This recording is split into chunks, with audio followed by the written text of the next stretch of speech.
Hello students, good morning everybody. আশা করি তোমরা সকলেই ভালো আছো। আজকের class atomic structure lecture number 5।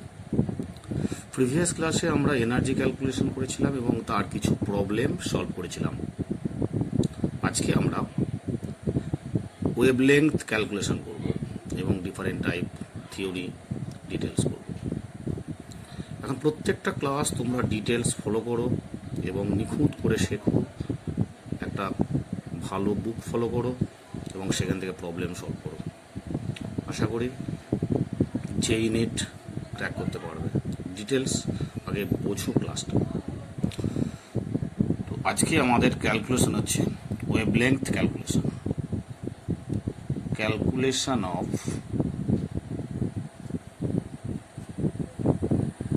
Wavelength lambda.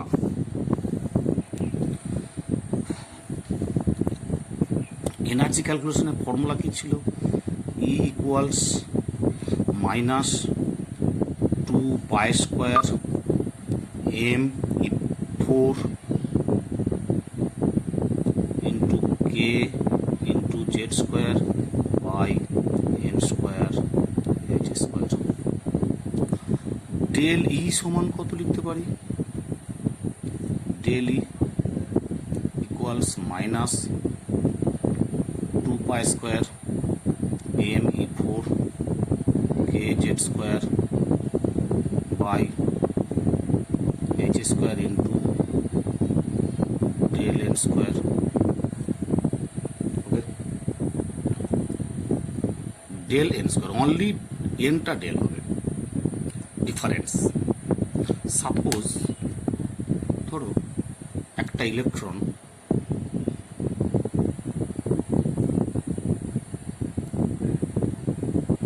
n সমান 2, n সমান 1, এর হচ্ছে E1, এর হচ্ছে E2। একটা ইলেকট্রন E2 থেকে E1 এ জাম্প করলো, তাহলে এনার্জি ডিফারেন্স কত হবে? E2 minus E1, that is equals del E. Okay, তো del E equals minus 2π² m E4 k z²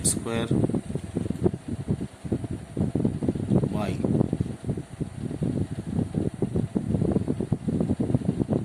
h² into square minus 2π² m E4 k z² by h² n1²। তাহলে minus আরেকটা minus, মাইনাসের plus. Okay, that is equals, এটা common part আসছে, দেখো common, এটা আগে নিয়ে এসো। 2π² m E4 k into z² by h² পার্টটা কমন, এটাকে ফার্স্টে লিখলাম। কমন নিলে কি পড়ে থাকে? 1/n1² minus 1/n2²। ক্লিয়ার? আর ডেলি সমান কি? ডেলি সমান লিখতে পারি hc বাই ল্যামডা, তাহলে লিখতে পারি hc বাই ল্যামডা। অতএব 1/λ equals 2π² m E4 into k into z² by CH³ into 1/n1² minus 1/n2²।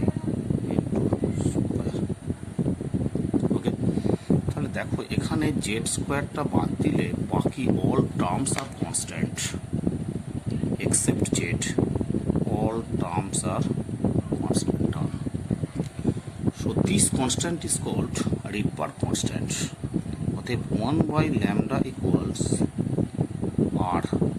r is equal to Rydberg constant into z square 1 by n1 square minus 1 by n2 square. Clear? Where r is equal to Rydberg constant. Okay, where r is equal to Rydberg constant. তাহলে 1 by lambda equals r into z square into 1 by n1 square minus 1 by n2 square, where r is equal to Rydberg constant, z is equal to atomic number, n1 হচ্ছে lower energy level, n2 হচ্ছে higher energy level. Okay, that is the calculation of wavelength.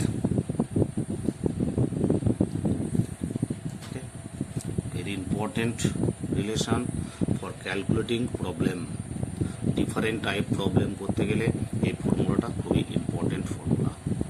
এখন দেখো,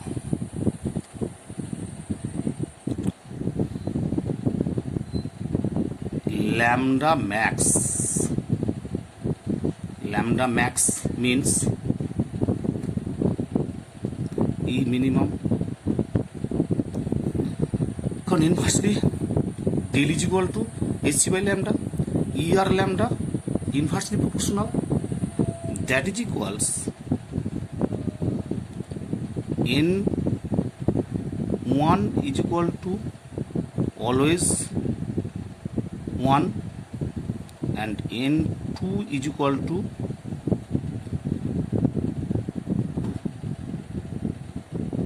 অর্থাৎ 2 নম্বর sell থেকে যখন 1 নম্বর সেলে ইলেকট্রনটা jumps করছে তখন ল্যামডাটা ম্যাক্সিমাম, এনার্জিটা মিনিমাম। কেন? দেখো, কারণটা হচ্ছে nucleus first cell, second cell, third cell, fourth cell, এরকম সেলগুলো আছে। এটা হচ্ছে n সমান 1, n সমান 2, n সমান 3, n সমান 4। যখন 2 নম্বর সেল থেকে 1 নম্বর সেলে ইলেকট্রনটা জাম্প করছে তখন কাছাকাছি, এনার্জিটা মিনিমাম, এনার্জি মিনিমাম মানে ল্যামডা ম্যাক্সিমাম। আর যখন ইনফিনিটি থেকে, অর্থাৎ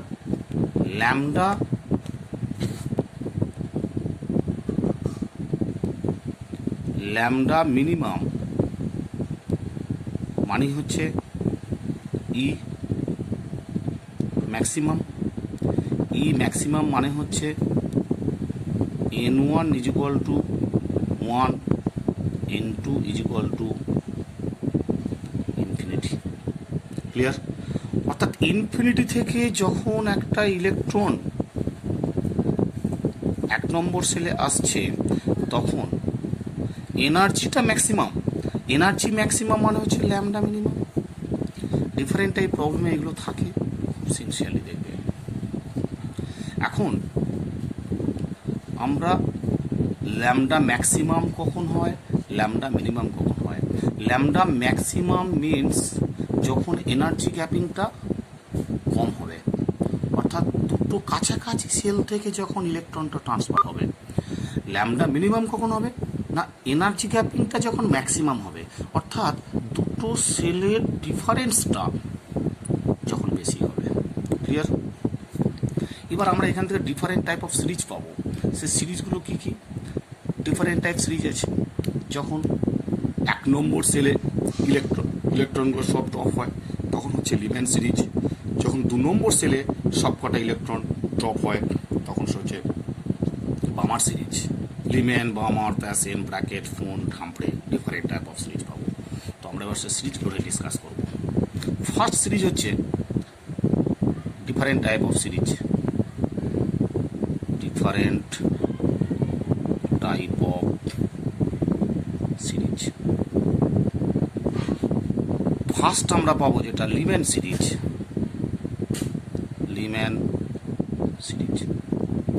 লিম্যান সিরিজ মিনস যখন n1 is equal to 1 হবে আর n2 যখন হবে 2 হতে পারে, 3 হতে পারে, 4 হতে পারে, ডট ডট ডট ইনফিনিটি হতে পারে। অর্থাৎ 2 নম্বর সেল থেকে ইলেকট্রনটা যখন 1 নম্বরে আসবে তখন লিম্যান সিরিজ, 3 নম্বর থেকে যখন 1 নম্বরে আসবে, 4 নম্বর থেকে যখন 1 নম্বরে আসবে, 5 নম্বর থেকে যখন 1 নম্বরে আসবে, ডট ডট ডট ইনফিনিটি থেকে যখন 1 নম্বরে আসবে। অর্থাৎ সবকটা ইলেকট্রন যখন গ্রাউন্ড স্টেটে আসবে তখন সেটা হচ্ছে লিম্যান সিরিজ। ক্লিয়ার? লিম্যান সিরিজে ল্যামডা ম্যাক্স, লিম্যান সিরিজে ল্যামডা ম্যাক্স মানে কি?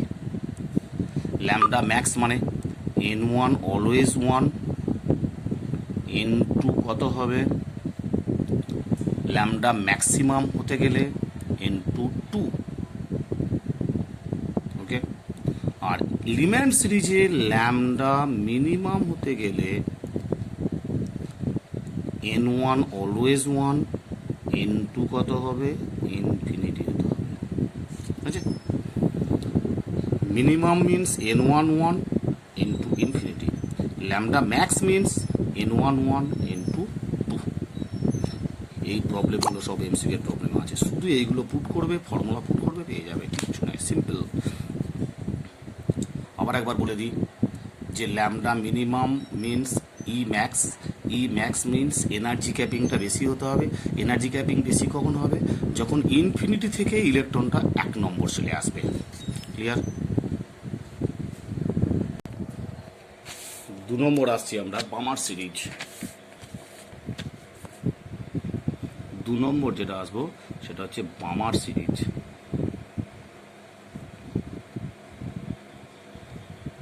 বামার সিরিজে সবসময় n1 হবে 2।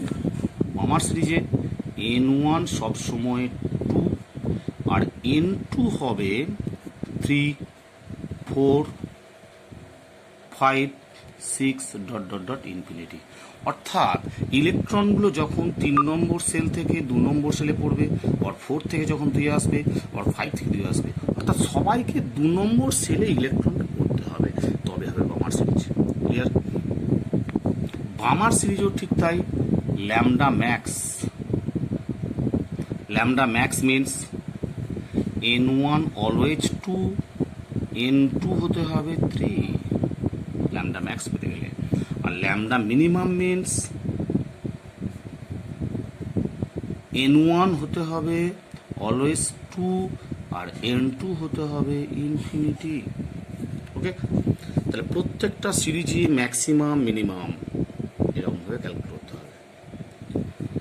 3 number series Lyman বামার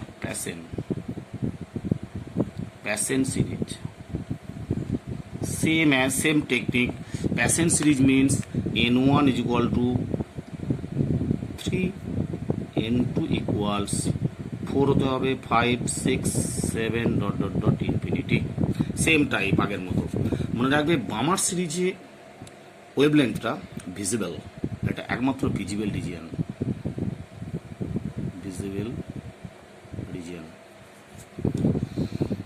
same type 4 Lyman Balmer Paschen Brackett সিরিজে n1 সমান 4, n2 সমান হবে 5, 6, 7 dot dot dot infinity. Okay, same type Lyman Balmer Paschen Brackett Pfund series. এখানেও ঠিক তাই, n1 হতে হবে 5, n2 হবে 6, 7 ডট ডট ডট ইনফিনিটি সমান। লাস্ট সিরিজ হচ্ছে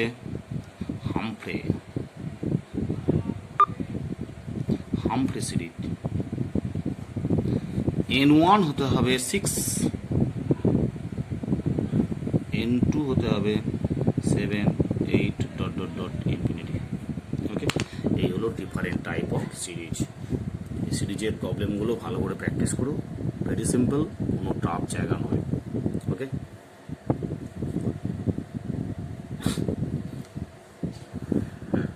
এবার আসছি calculation of spectral line. Calculation of spectral line. কিভাবে আমরা স্পেকট্রাল লাইন ক্যালকুলেশন করব? সাপোজ একটা electron, when an electron jumps from n to 1, অর্থাৎ n1 means গ্রাউন্ড স্টেট, যখন ইলেকট্রন nth লেভেল থেকে গ্রাউন্ড স্টেটে জাম্প করলো তখন টোটাল স্পেকট্রাল লাইন কটা হবে? ফর্মুলা হচ্ছে number of spectral line, number of spectral line equals number of spectral line formula n into n minus 1 by 2. Okay, suppose 6 থেকে যখন 1 এ কনভার্সন করলো তখন স্পেকট্রাল লাইন কত হবে? Spectral line is equal to 6 into 6 minus 1 by 2, তার মানে 30/30/2 15। ওকে, এই 15টা spectral line যদি আমরা প্র্যাকটিক্যালি করতে যাই তাহলে কি হবে? 6 to 5 হতে পারে, 4 হতে পারে, 3 to 1, আবার 5 to 4 3 to 1, 4 to 3 to 1, 3 to 2 1, 2 to 1, total দেখো 15টাই হবে। 1 2 3 4 5, এখানে টোটাল হচ্ছে 5, 1 2 3 4, এটা হচ্ছে 4, 1 2 3, এটা হচ্ছে 3, 1 2, এটা হচ্ছে 2, এটা হচ্ছে 1। ক্যালকুলেশন করো, 5 + 4 9, 9 এর 3 12, 12 এর 3 15, টোটাল ক্যালকুলেশন কত হলো? 15। ওকে, এইভাবে সিরিজ, অর্থাৎ 15টা মানে 6 থেকে 5, 6 থেকে 4, 6 থেকে 3, 6 থেকে 2, 6 থেকে 1, 5টা, 5 থেকে 4, 5 থেকে 3, 5 থেকে 2, 5 থেকে 1, 4টে, 4 থেকে 3, 4 থেকে 2, 4 থেকে 1, 3টে, 3 to 2, 3 to 1, দুটো, 2 to 1, টোটাল হলো 15। Formula n into n minus 1 by 2 সমান হচ্ছে 15। এবার সাপোজ স্পেকট্রাল লাইনটা অন্য ফর্মে আসতে পারে। কিভাবে? ধরো এরকমভাবে এলো, সাপোজ 6 থেকে এলো 2, নট গ্রাউন্ড স্টেট, এটা হলো n2, এটা হলো n1, অর্থাৎ যদি গ্রাউন্ড স্টেট না হয় তখন ফর্মুলাটা কি হবে? তখন ফর্মুলা হবে নাম্বার অফ স্পেকট্রাল লাইনের, নাম্বার অফ স্পেকট্রাল লাইনের formula, number of spectral line is equal two n2 minus n1, n2 minus n1 into n2 minus n1 plus 1 divided by 2, অর্থাৎ n2 minus n1 into n2 minus n1 plus 1 by 2, 6 to 2, 6 to 2, that is 6 to 2 মানে 6 minus 2 into 6 minus 2 plus 1 by 2, তাহলে কত হচ্ছে? 4 into 5 by 2, তাহলে 4 into 5 by 2 সমান কত হলো? 10। অর্থাৎ 6 থেকে যখন 2 এ আসছে তখন টোটাল স্পেকট্রাল লাইনের formula n2 minus n1 into n2 minus n1 plus 1, that is 10। এবার 10টা কি করে আমি ম্যাচ করবো এখানে প্র্যাকটিক্যালি কীরকম হবে? তাহলে 6 থেকে দেখো 10টা কি, 6 থেকে 5, 6 থেকে 4, 6 থেকে 3, 6 থেকে 2 হয়েছে, তাহলে টোটাল কটা হলো? 1 2 3 4, টোটাল 4টে হলো এখানে, এই পজিশনটায় 4টে ব্ল্যাক কালিটায়, টোটাল এখানে হলো 4টে হয়েছে। তাহলে এই 1টা ক্যান্সেল হয়ে যাবে, 1টা থাকবে না, এখানে 1টা থাকবে না, তাহলে কটা হচ্ছে? 3টে, এখানে 1টা না থাকলে কটা হবে? 2টো, এখানে তাহলে কটা হবে? 1টা, এখানে থাকবে না, তাহলে দেখো, তো 4 3 2 1 0, টোটাল স্পেক্ট্রাল লাইন কটা হলো 10। তাহলে according to formula total spectral line হচ্ছে 10, প্র্যাকটিক্যালি আমরা ক্যালকুলেশন করে যেটা পেলাম সেটাও 10। তো তোমরা যদি এটাকে 10 সেকেন্ডের মধ্যে অ্যান্সার করতে চাও তাহলে দুটো ফর্মুলা তোমাকে মাথায় রাখতে হবে। যদি ফর্মুলা ইন কেস পরীক্ষার হলে ভুলে যাও তাহলে এই প্র্যাকটিক্যালি এইটা তোমরা 30 সেকেন্ডের মধ্যে করে নিয়ে অ্যারিথমেটিক্যালি গুনে নেবে, তাহলেই একটা শর্ট টাইম চলে আসবে, নো প্রবলেম। খুব important method for calculating spectral lines.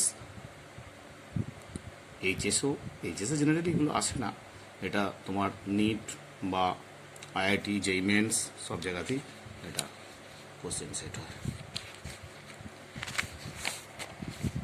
এরপরে যেটা হচ্ছে আমরা যেটা বলবো de Broglie wavelength.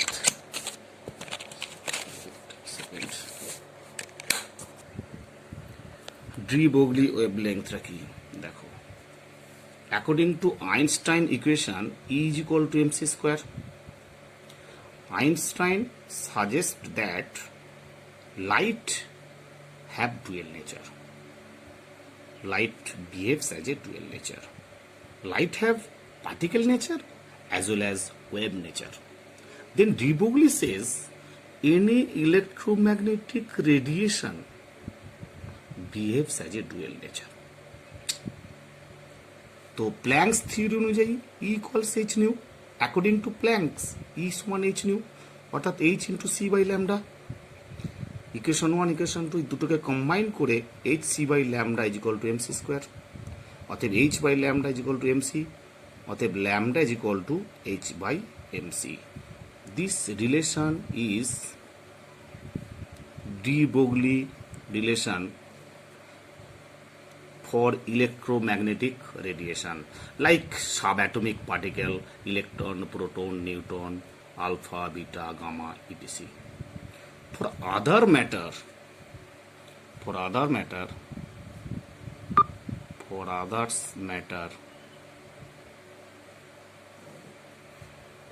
lambda equals h by mv।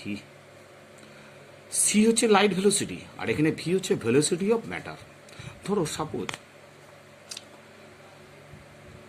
বিরাট কোহলি যখন একটা 6 মারলো ক্রিকেট বলটা যাচ্ছে মারার পর তোমাদের দেখে মনে হবে না যে ওই ক্রিকেট বলটার কোনো ওয়েভলেংথ থাকতে পারে, বাট প্র্যাকটিক্যালি ওই বলটারও একটা ওয়েভলেংথ থাকবে। Tennis ball, football, cricket ball প্রত্যেকটা মুভিং বা স্পিড ভেলোসিটি আছে এরকম বডি, অবভিয়াসলি তার ওয়েভলেংথ থাকবে। মাস বেশি হলে ওয়েভলেংথটা কমতে থাকবে, এটাই ফ্যাক্টর। এটা কি তাহলে ফর আদার্স বডি।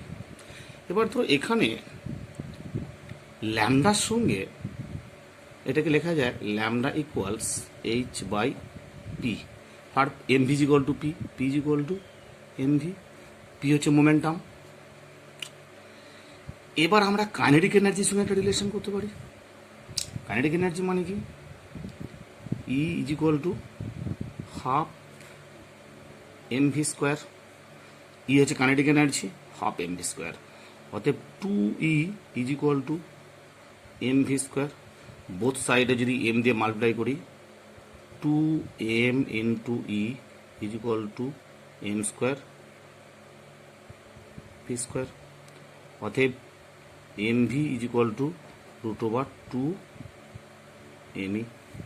অতএব এখানে আমরা মোমেন্টামের একটা রিলেশন পেলাম √2me। অতএব আমরা লিখতে পারি এখানে h by lambda equals h by রুটের মধ্যে 2 into m into E. This relation is applicable for kinetic energy, E for kinetic energy, lambda for wavelength. এর ফর্মুলা থেকেও প্রবলেম থাকে। ক্লিয়ার? তাহলে আমরা কি করলাম, is equal to half MV square, এখান থেকে আমরা এমভির ভ্যালুটা বার করে নিলাম ফর্ম এম দিয়ে, এবার এখানে পুট করে দিলাম, অর্থাৎ lambda equals H by √2me। Okay, তো আমরা আজকে যেটা পড়লাম ডি ব্রগলি থিওরি, এই ডি ব্রগলি থিওরি থেকে আমরা বলতে পারি এনার্জি হ্যাভ টু নেচার, অর্থাৎ particle nature as well as wave nature. Okay, এবার আমরা আসবো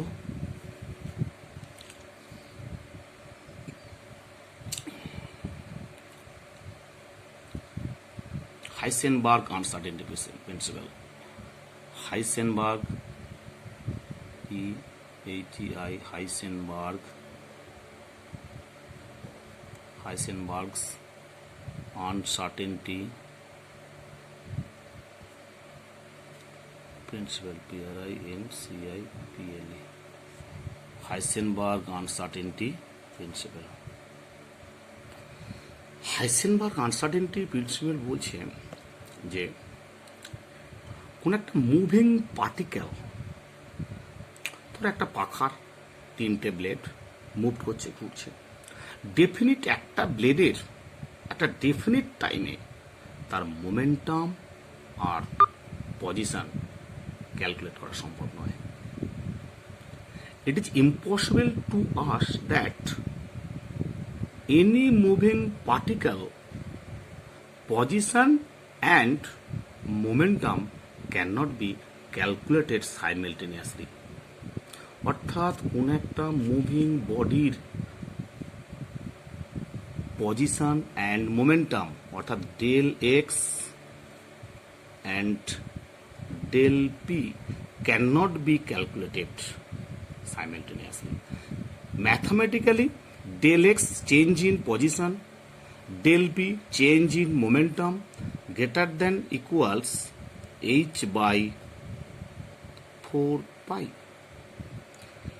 According to Heisenberg uncertainty principle, mathematical relation is del x into del p greater than equals h by 4 pi. What is del x? Change in position. What is del p? Change in momentum. H Planck constant. Pi 3.14 approximately. So del x into del p momentum, m into v, that is m into del v greater than equals h by 4 pi, or del x into del v greater than equals h by 4 pi m. If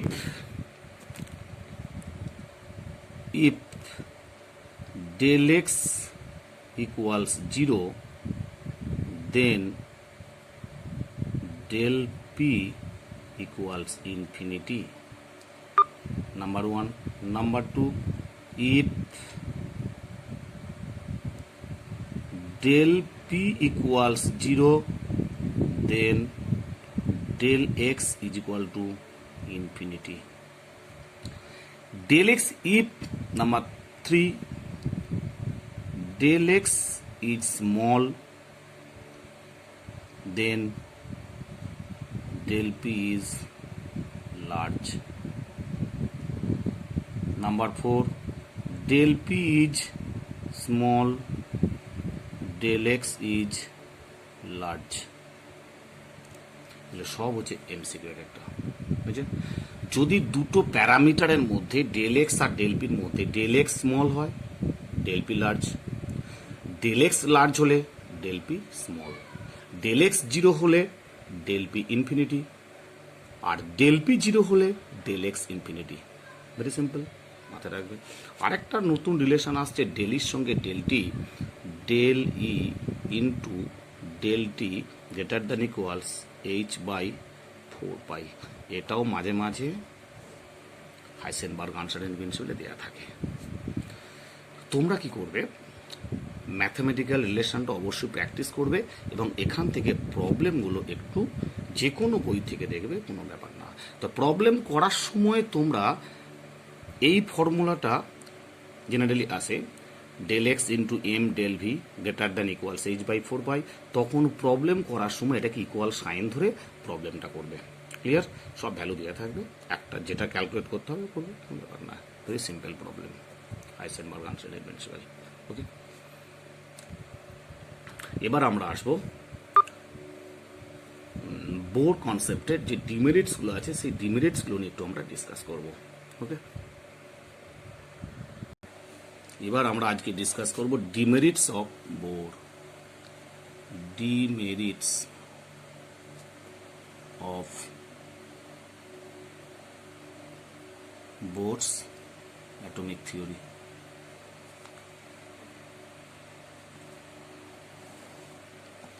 actually বোরের concept only single electronic system, অর্থাৎ যে সমস্ত atom or আয়নের একটি মাত্র electron আছে তাদের ক্ষেত্রেই বোরের কনসেপ্টটা applicable. That is single electronic system ক্ষেত্রে প্রযোজ্য, মাল্টি ইলেকট্রনিক সিস্টেমের ক্ষেত্রে প্রযোজ্য নয়। যেমন hydrogen He+, hydrogen helium lithium Li2+, beryllium Bel3+, এদের ক্ষেত্রে প্রযোজ্য, কারণ এদের প্রত্যেকের ইলেকট্রন 1। মাল্টি ইলেকট্রনিক সিস্টেমের ক্ষেত্রে বোরের কনসেপ্টটা অ্যাপ্লিকেবল নয়। That is main drawback sector. Number 2 point, according to Bohr electron behaves as a particle nature, but actually modern science says, that is de Broglie relation থেকে আমরা যেটা পাই, electron behaves as a dual nature, অর্থাৎ particle নেচারও আছে আবার wave নেচারও আছে। কারণ lambda is equal two H/mv, এই রিলেশনটা পেয়েছি ডি ব্রগলি থেকে। এখান থেকে বলা যায় পার্টিকেল নেচারও আছে, আবার ওয়েভ নেচারও আছে। বুঝছে? তো according to Bohr only particle nature উনি বলছেন, বাট অ্যাকচুয়ালি ইলেকট্রোম্যাগনেটিক রেডিয়েশনের কি আছে, দুটো নেচার আছে, পার্টিকেল নেচারও আছে আবার ওয়েভ নেচারও আছে। Number 3 points, according to Bohr atomic structure in 2D, 2 dimensional উনি বললেন, বাট অ্যাকচুয়ালি এটা ক্রস, অ্যাকচুয়ালি অ্যাটমিক স্ট্রাকচার হচ্ছে 3D, 3 ডাইমেনশনাল স্পেস।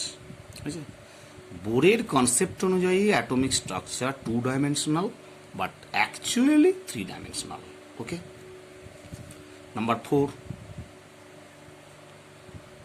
বোরের কনসেপ্ট অনুযায়ী electron can only exist in circular path. না, পরবর্তীকালে সোমারফিল্ডের কনসেপ্ট অনুযায়ী শুধুমাত্র সার্কুলার পাথে ইলেকট্রন রোটেট করে না, কিছু ইলেকট্রিক্যাল পাথেও ইলেকট্রন রোটেট করে। Okay, 5th point, he can not explain the Stark effect or Zeeman effect. He can not explain the Stark effect and Zeeman effect. Stark effect and Zeeman এফেক্টকে তিনি explain করতে পারলেন না। কেন? Starc effect কি না, Starc effect হচ্ছে যদি ইলেকট্রিক ফিল্ডের মধ্যে স্পেকট্রাল লাইনকে পাস করা হয়, তাহলে সেই স্পেকট্রাল লাইনটা অনেকগুলো লাইনে ডিভাইড হয়ে যায়, that is Stark effect. Zeeman effect কি, যদি ইলেকট্রিক ফিল্ডের পরিবর্তে ম্যাগনেটিক ফিল্ড রাখা হয়, তাহলে একটা স্পেকট্রাল লাইন অনেকগুলো ফাইন স্ট্রাকচারে ফাইন লাইনে ডিভাইড হয়ে যায়, that is Zeeman effect. Stark effect হলে ইলেকট্রিক ফিল্ড, জিম্যান এফেক্ট হলে ম্যাগনেটিক ফিল্ড। তো তাহলে একটা লাইন অনেকগুলো লাইনে ডিভাইড হবে কেন, সেইটা বোর কনসেপ্ট অনুযায়ী এক্সপ্লেন করতে পারছে না। 6 পয়েন্ট কি, হাইসেনবার্গের আনসার্টেনটি প্রিন্সিপাল একদম অ্যাকুরেট। বোরের কনসেপ্টকে যদি সত্যি হতে হয় তাহলে হাইসেনবার্গ আনসার্টেনটি প্রিন্সিপাল ভুল, but modern science says Heisenberg's uncertainty principle accurate. অর্থাৎ বলা যায় বোরের কনসেপ্ট অনুযায়ী হাইসেনবার্গের আনসার্টেনটি প্রিন্সিপাল এক্সপ্লেন করা যায় না, ঠিক আছে, তাই বোরের কনসেপ্টটা ভুল। ওকে, এই হলো বোরের কনসেপ্ট। এবার আমরা আসব electronic configuration, different type of elements or আয়নসের ইলেকট্রনিক কনফিগারেশন। ইলেকট্রনিক কনফিগারেশন, অর্থাৎ কোন সেলে কটা ইলেকট্রন থাকে সেটা আমরা ডিটেলসে শিখব। ইলেকট্রনিক কনফিগারেশন করতে গেলে আমাদের একটা অববাও প্রিন্সিপাল শিখতে হয়। অববাও প্রিন্সিপাল।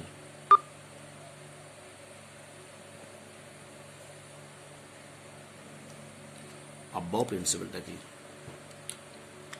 অববাও প্রিন্সিপাল হচ্ছে অববাও একটা ম্যান। কোন দেশের মানুষ? ইংল্যান্ড, আমেরিকা, সুইজারল্যান্ড, কোথাকার? No, Aufbau is not a man. Aufbau is a principle. Aufbau is a rule. What is Aufbau rule? না, যেমনভাবে আমরা সিঁড়িতে উপর ওঠার সময় সিঁড়িতে লোয়ার থেকে আস্তে আস্তে আপার সিঁড়িতে উঠে উঠে দোতলায় উঠি, ঠিক সেরকমভাবে ইলেকট্রন লোয়ার এনার্জি লেভেল থেকে আপার এনার্জি লেভেলে আস্তে আস্তে ইলেকট্রনগুলো ফিল আপ হতে থাকে। তো ইলেকট্রন ফিল আপ হওয়ার আগে সেল আর সাবসেল, সেল আর সাবসেল, সাবসেল সম্পর্কে আমাদের ধারণা থাকতে হবে। সাবসেল কটা আছে? S, P, D, F R newly একটা জি।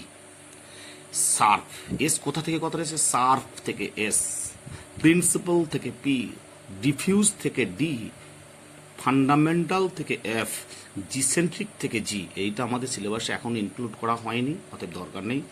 Surf for S, principal for P, diffuse for D, fundamental for F. S সাবসেলে ম্যাক্সিমাম, তাহলে কটা সাবসেল পেলাম এখানে? 4টে, আর একটা এক্সট্রা 5টা। এস সাবসেলে ম্যাক্সিমাম 2টো ইলেকট্রন স্টে করে, পি সাবসেলে ম্যাক্সিমাম 6টা ইলেকট্রন স্টে করে, ডি সাবসেলে ম্যাক্সিমাম 10 ইলেকট্রন স্টে করে, এফ সাবসেলে ম্যাক্সিমাম 14, জি সাবসেলে ম্যাক্সিমাম 18। বুঝেছে?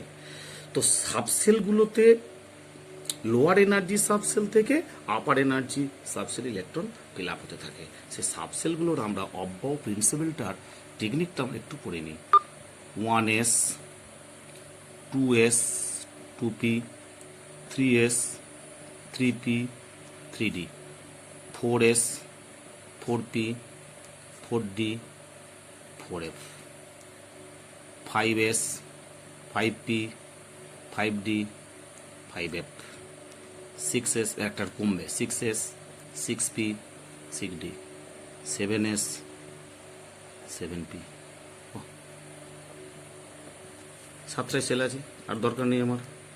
এবার দেখো ইলেকট্রন 1s এর এনার্জি লেভেল সবচেয়ে কম। ইলেকট্রন আগে 1s এ ঢুকলো, ফিল আপ হলো, তারপরে 2s এ ফিল আপ হলো, 2s এর পর 2p, 2pর পর 3s এ ফিল আপ হলো, 3s এ ফিল আপ হয়ে যাওয়ার পর 3p, 4s এ ফিল আপ হলো, 4s এ ফিল আপ শেষ হলো, তারপরে 3d, so on, so on, so on, so on। এইভাবে ইলেকট্রন ফিল আপ হতে হতে আসবে। সাপোজ যদি আমরা কোনো একটা, ধরো ক্যালসিয়াম 20 আমরা ইলেকট্রনিক কনফিগারেশন করতে চাইছি। ক্যালসিয়াম 1s, 1s এ 2টো ইলেকট্রন থাকে। 1s মাথায় দেখবো দুটো, কেন? এস এ 2টো, এস 1 হোক, 5 হোক, 7 হোক আর 3 হোক, সবসময় 2টো। পি 5p, 6p, 4p যাই হোক, সবসময় 6টা। তাহলে 1s 2, তারপরে 1s শেষ হয়ে গেল, তারপর 2s 2s শেষ হলো, তারপর 2p কটা? 6টা ম্যাক্সিমাম থাকে। 2p 6, 2p পর 3s 2, 3s শেষ হলো, তারপর 3p 4s, 3p কটা? 3p 6, 2006, 2004, 10, 12, 18, 18, 20, 3pর পর কি আছে? 4s 2। That is electronic configuration of calcium. বুঝছে? তাহলে 1s এটা কি? এটা কে সেল, 2s 2p এল সেল, 3s 3p কেল এম সেল, আর 4s এন সেল। ওকে, তাহলে কে এল এম এন ওইভাবে না লিখে আমরা এখন 1s 2s 2p এইভাবে আমরা ইলেকট্রনিক কনফিগারেশন প্র্যাকটিস করব। খুব ভালো করে এটা প্র্যাকটিস করবে, একটু বারবার লিখে লিখে খাতা প্র্যাকটিস করবে, কিচ্ছু নেই। আবার ধরো তুমি যেমন ক্লোরিন 17 করতে চাইছো, ক্লোরিন 17, তাহলে 1s2, 1s আগে হলো, তারপর কি আসবে 2s2, 1s এর পর 2s2 হলো, তারপর 2p 6 হলো, 2p কমপ্লিট হয়ে যাওয়ার পর 3s2, তাহলে 2 আর 2 4, 6 6 10 আর 2 12, 3s এর পর কি আছে 3p কটা হবে 2 + 2 4, 4 + 6 10, 10 + 2 12, তাহলে এখানে কটা আছে 17, 12 তো অলরেডি ফিল আপ হয়ে গেছে, তারপর কি আসবে 5। ঠিক আছে, এই হলো ক্লোরিনের ইলেকট্রনিক কনফিগারেশন। ক্লিয়ার? আমরা এইভাবে ইলেকট্রনিক কনফিগারেশন না করে আমরা Nobel gas type electronic configuration practice করব। নোবেল গ্যাসের মতো ইলেকট্রনিক কনফিগারেশন। ওকে, নোবেল গ্যাসের মতো কি? নোবেল গ্যাসগুলোর নাম কি কি? হিলিয়াম, নিয়ন, আর্গন, ক্রিপ্টন, জেনন, রেডন। হিলিয়ামের 2, 10, 18, 36, 36 আর 18, 54, 54 আর 32, 86। এদের 2, 10, 18, 36, 54, 86 এটা মুখস্থ রাখবে। হিলিয়ামের মানে এদের মতো করে ইলেকট্রনিক কনফিগারেশন করব। যেমন ধরো আমি 20 to 29, যেমন scandium, titanium, vanadium 21, 22, 23, scandium, titanium, vanadium, chromium 24, manganese 25, scandium, titanium, vanadium, chromium, manganese, iron 26, cobalt 27, nickel 28, copper 29, zinc 30। এদের ইলেকট্রনিক কনফিগারেশন আমরা প্র্যাকটিস করব। খুব সিম্পল, এত সহজ তোমরা বুঝতেই পারবে না, খুব বেশি 2 সেকেন্ড লাগবে। দেখো আমরা আগে যেটা করেছি এইভাবে আমরা সবটা না লিখে শর্ট টেকনিকে কিভাবে ইলেকট্রনিক কনফিগারেশন প্র্যাকটিস করবো এটাকে মাথায় রাখতে হবে কিন্তু। দেখো তাহলে স্ক্যান্ডিয়াম 21, তো তাহলে এর আগের ইনার্ট এলিমেন্ট কি আছে দেখো, তাহলে স্ক্যান্ডিয়াম 21, এর আগে কত হবে 18, আর্গন। তাহলে আমরা আগে আর্গনটা লিখে দিলাম, আর্গন মাথা 18 লিখে দিলাম। ঠিক আছে, তাহলে আর্গন যদি হয় তাহলে আর্গনের ইলেকট্রনিক কনফিগারেশন কি হবে? ক্লোরিনের কত? ক্লোরিন হচ্ছে 17, আর্গন 18, তাহলে 1s2, 2s2, 2p6, 3s2, 3p6, তাহলে আর্গন কত হবে? লাস্টে কত হবে? 3p6, 3p পর্যন্ত আসছে, 3p এখানে আছে, এই যে 3p পর 4s তারপরে 3d, 3p পর 4s তারপরে 3d, তাই তো? তাহলে আর্গন 3p কমপ্লিট, 3p পর আগে আসছে 4s তারপরে 3d, তাহলে 3dটা আমরা আগে লিখলাম, তারপরে 4s লিখলাম, কারণ এটা একটু লেখার টেকনিক্যালি করলাম, যেহেতু 4s 4 এটা 3 কিন্তু 3 রাখলে, কিন্তু ইলেকট্রন ফিল আপ হবে আগে 4s according to Aufbau principle. Aufbau principle কি বলছে? 3p পর 4s, 4s শেষ হবে, তারপরে 3d, তারপরে 4p। লিখতে পারি আমি আগে 3d, কোনো ফ্যাক্টর না, কিন্তু electron can accommodate before 4s। Okay, 3p পর 4s, 4s এ কটা ইলেকট্রন থাকবে? 2টো, তাহলে 18 আর 20, এখানে একটা 21 হলো, তাহলে এটাও তাই হবে। আর্গন 18, 3d লিখলাম, 4s, 4s2, তাহলে 18 দিয়ে 20 আর 22। ওকে, এটাও তাই লিখবো, আর্গন 18, 3d, 4s2 আর এটা 3। ওকে, ক্লিয়ার? 18 দিয়ে 20 আর 3 23, 23। এবার ক্রোমিয়াম 24, আর্গন 18, 3d, 4s। যদি এখানে 4s2 করি তাহলে 18 দিয়ে 20 আর এখানে 4 হচ্ছে, তাই তো? এটা exceptional case, unusual, exceptional electronic configuration. এটা খুব ভালো করে বুঝতে হবে কি জায়গাটা হয়। দেখো ডি সাবসেল ম্যাক্সিমাম 10টা ইলেকট্রন স্টে করে, ডি এ ম্যাক্সিমাম 10টা ইলেকট্রন থাকে, বুঝছে? ডিটা মনে করতে হবে, মনে রাখতে হবে half filled or full fill করতে হবে। তাহলে ডি হাফ ফিল মানে কি? D5, ফুল ফিল মানে কি? D10। তাহলে এখানে ডি কত আছে, 4 আছে। 4 মানে হাফ ফিল্ড হচ্ছে না, হাফ ফিল্ড আর ফুল ফিল্ড হলে সেই ইলেকট্রনিক কনফিগারেশনটা মোর স্টেবল হয়। তাহলে ডি ফোর স্টেবিলিটি পাচ্ছে না, তাই এস থেকে একটা ইলেকট্রনকে এখানে ট্রান্সফার করতে হবে, ঠিক আছে? তাহলে এখানে কত হবে, 1 করলাম, এটা 5 করলাম। ক্লিয়ার? তাহলে আর্গান 18 3d5 4s1। ওকে, শুধু ক্রোমিয়াম আর কপারের ক্ষেত্রে এক্সেপশনাল কেস, কপারটা ঠিক তাই হবে, দেখবে। Argon 18 3d